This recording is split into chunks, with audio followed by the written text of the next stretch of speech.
So we do now know that children ages 12 to 15 can get vaccinated across the country, including right here in Southern California. There are parents, understandably, a bit wary about their kiddos getting the shot for a number of reasons. So we thought, let's address them. Let's ask those tough questions right now. Spokeswoman for the American Academy of Pediatrics, pediatrician herself, Dr. Lauren Crosby, joins us. And we've heard it from a little birdie that a nervous kiddo wasn't real pleased about visiting pediatricians and had a chance to meet you and suddenly felt very at ease. I think you're going to calm a lot of fears here for parents.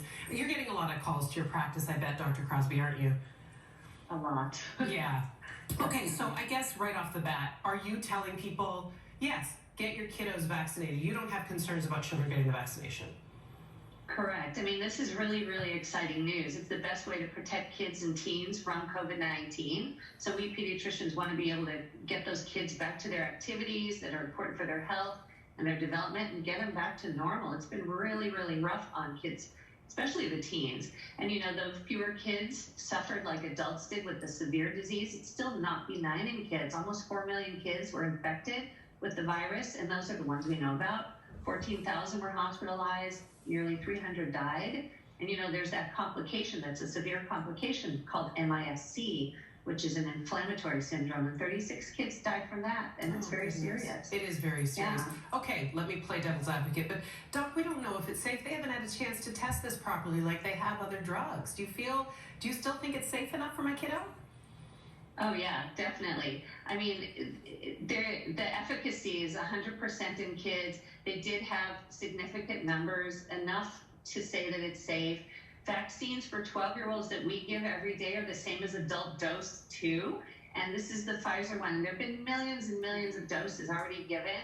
It's been very, very safe and effective and minimal side effects and no serious outcomes. Okay, continuing my devil's advocacy here, but I'm really concerned about the side effects. I had side effects as an adult. Isn't it going to be worse in my child?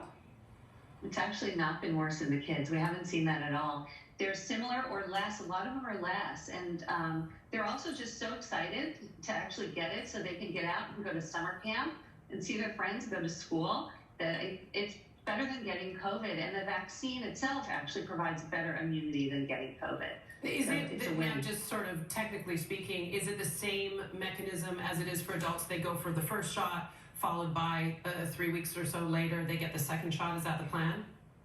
That's exactly right. Same dose and same separation of the 2 doses, 3 weeks apart. And this is the Pfizer one. That's the only one yet approved, but the others are going to probably be approved. And the second one we hear from a lot of adults. So there's a little of that lethargy and a little of the arm and body aches and fatigue. You should expect that in your child as well.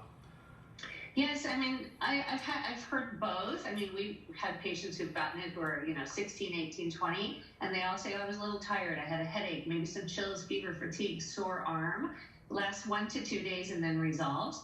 But you rest, fluids, some Tylenol or ibuprofen after. We don't recommend medicating before it, but if you really, really need it and you're miserable, it is okay. So, and it, again, better than getting COVID. Absolutely. You'll hear that from me too. Can it be administered with other vaccines that kids are scheduled to get? Can you sort of do the whole bunch of them at the same time, or do you like to separate them?